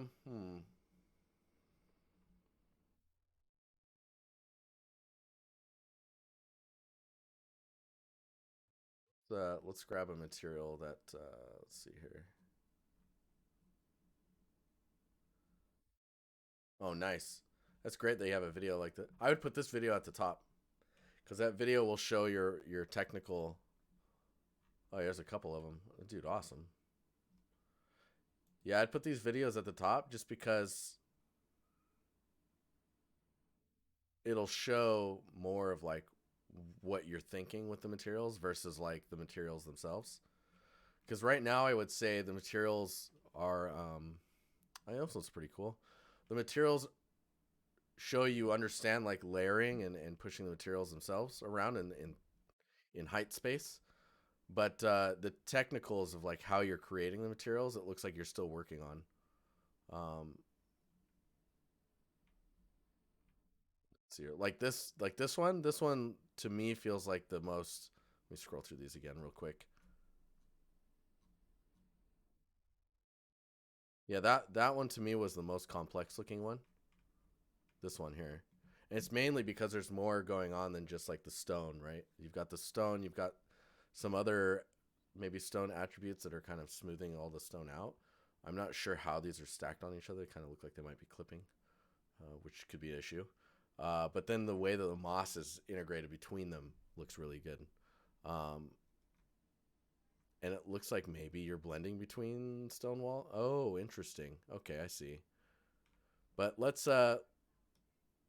just take like let's say we're in ArtStation, right? Let's screenshot this. Just gonna we're gonna grab this whole thing here. Um, hello, blood.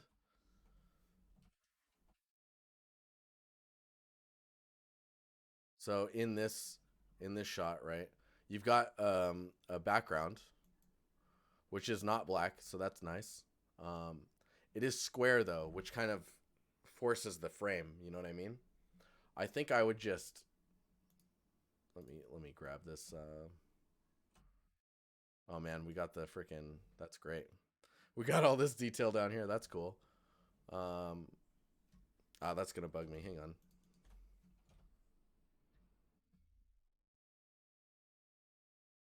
Like that's gonna make me go crazy. I don't want to go crazy.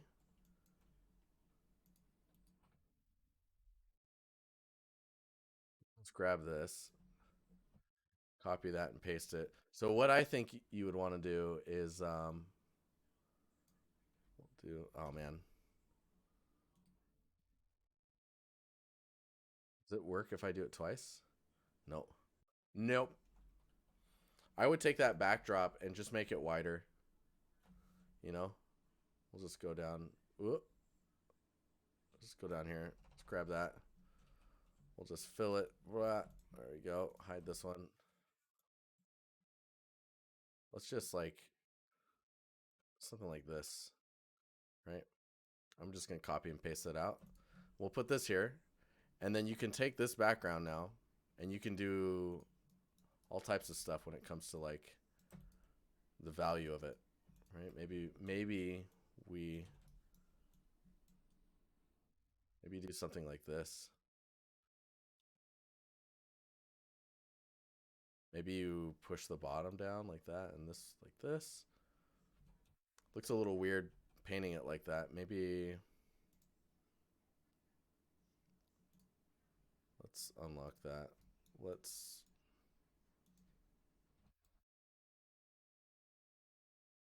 Wait a second here.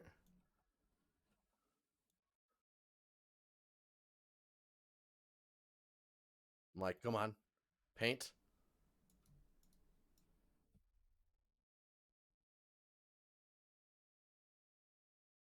Get rid of that. Okay, now we bring this back. Now we're here. Now we have control. Nice. Get that back. Okay. You could do stuff like erase the sides, right? You could use this as like the shape. So then you could grab this, paste that, scale it up. Oh, no, hang on here. Grab this. Nice. See what I did there? Great. It's great. Okay. There we go. Scale that up. You saw me do this earlier. Maybe we offset this somewhere else, like maybe off the side here. Let's blur it. Gaussian blur. Do this thing. That's cool. But then let's create a clipping mask with this one. So now you've got the backdrop. You can control the shape, right, of the back itself. You can push those back. You could do, man, you could do all types of stuff with the, like you could bring this back like this. You could do this. Maybe you erase some of the corners. That's kind of cool. And then you can take the value of this one, and if as long as this is like a convert to a smart object, as long as it's a smart object, you can do like levels and non-destructively control like where the levels are at. So maybe you push this down, and you'll still have your levels here, and you can just double click on it and go back, bring it back if you need to. Here's some personal reference for a wall texture. Is in this case they use corn sticks instead of branches. What? But it's really about, I would say it's really about the presentation, um, and then pushing your materials beyond. Oh, dude, that's crazy, Shokri. That's cool. Yeah, pushing your presentation is really valuable.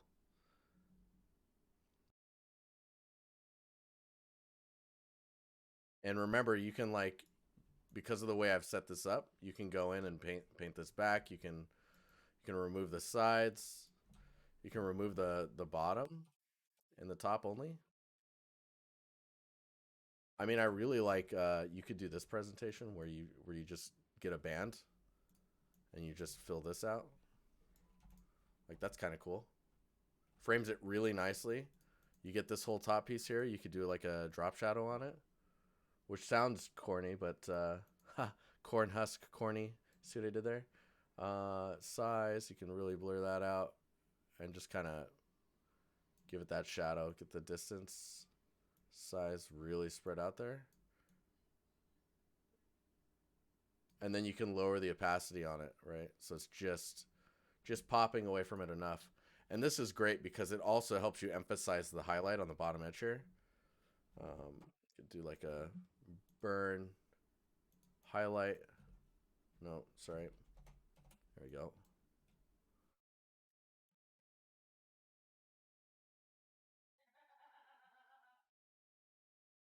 Yeah, look at that. Ooh, those midtones up. That's what I'm talking about. Don't want to blow it out too much, right? But oh man, as I blow it out too much. There you go. Of course, this is a little extreme, I think, but I think you get the point. I think you get the point. But that's presentation. I would definitely look at how your materials are made and really go in and understand, because like right now there's some breakup issues on how they're put together, how they blend together, and just some of the logics about layering. The moss is really saving any of the weird issues you might see in this one. But like this one, for example, plaster stone wall. I don't the plaster. I'm not seeing it in context, so I can't really read it right. Like this one's quite interesting, but they're using different shapes. They don't seem to be layering on top of each other very well. So really like thinking about how the shader is set up and then looking at your roughness and your albedo to really kind of bring it together. And like this one's really interesting to me because it's like it says wood beams, right? But I don't see the beams themselves. I just see like a tileable wood material with some like arbitrary cracks in them. But yeah, I'm just being critical here, so that you can keep pushing. But nice work so far. All right, Tim, you're the last.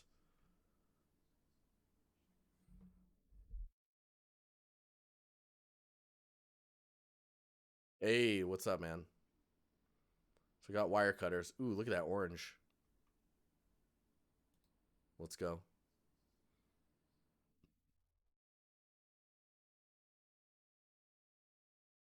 Okay. So this looks pretty cool. It's very dirty. It's very dirty. I don't know if you need so many renders. Man, let me hang on. Let me go up to this top one here. So this top image, I don't think you need that one. This one right here, this one's spicy. This one looks really good and frames the asset really well. This is a nice like breakdown, and then wireframe. That's great to show. It's quite dense, but I guess for the fidelity you're going for, I guess it makes sense. I don't think you need these points here. I guess you're trying to not get really long triangles, right? You could probably commit half of these over to this one and then the rest to over here. Or have one point here and have these all go here and just these few go this way. Yeah, it's pretty detailed. And you can see here there's not really a shape change that goes on right here. So these can all terminate to this edge. But yeah, that's quite detailed. I guess first person then. And that resolution, that 4K texture. This is more of a, I would say, a modeling and material study. Um, just because of the resolution of the texture and like how do you make this look good? I mean, honestly, I guess you would never get this close to it, right? If it's first person, I still think they would have gone for a lower resolution and then like had a texture for the text and then just use decals just to keep the resolution, because you can do some pretty detailed work with with tileable materials and then just floating all the text. Electrical technician the game. I mean, what's that engine game that's being made? The VR like building the VR mechanical game or mechanics game. I always forget the name of it. It's very good. It looks impressive. But I mean, this is cool, man. Oh, reference too? Nice, dude.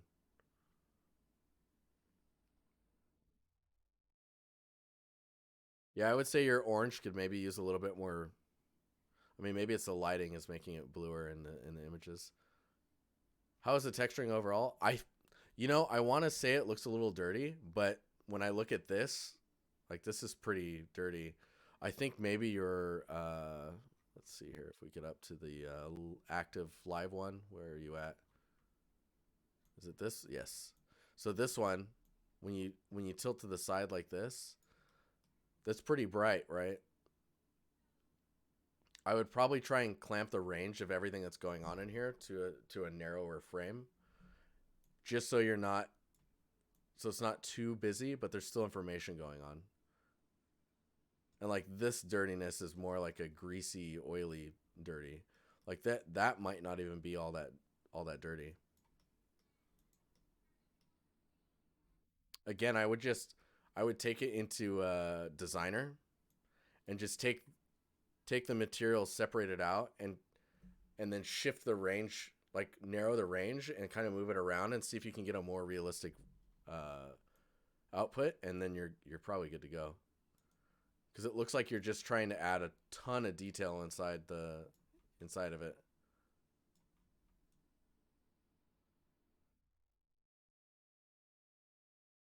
If we look at your gloss, okay, and then your reflectivity, there's a lot of information in here. Albedo normals, gloss. Yeah, I'd probably just flatten it out a bit more, and really get these two separated from each other. Like this should be quite a different value to this one. But gloss and reflectivity has always been kind of weird to me. I don't really. Uh, I mean, not flatten, but like compress the range and see if you can move them around to get it closer to a realistic surface. And it's probably a good spot to be in. Like, see, this is so shiny. This doesn't feel like plastic at all to me, even with the dirtiness and all that jazz. Like these are right now have the similar gloss value, right? And you want to like this is a different material than this, so it should have a different gloss value. Anyways, all right, we are Dunskies. We are out of here, guys. That was the last review. We're at 2 hours 7 minutes, a little over, and I started late, so it's quite late already. But thank you everyone for coming and hanging out. I was like coming and hanging out merged together. Kekitsu, do that, bro, man. I'm excited. I'm excited, joyful. Cheers.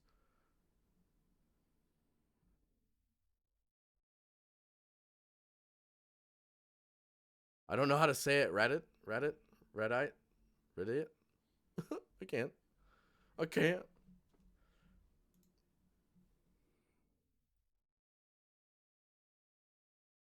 Yeah, it was a pleasure, guys. Ray Det. Ray Det. Ray. I'm just Ray. Ray. I'll get it. I'll get it. I promise. I'm terrible with names. All right, guys. Have a good weekend, and I will see you on Monday or in the Discord. If you haven't followed and you're just kind of randomly chilling here, welcome, and I'll see you guys. I'll see you later, maybe. We'll see. Just drop the Discord links for you. But okay, have a good night, and I'll see you guys later. Bye.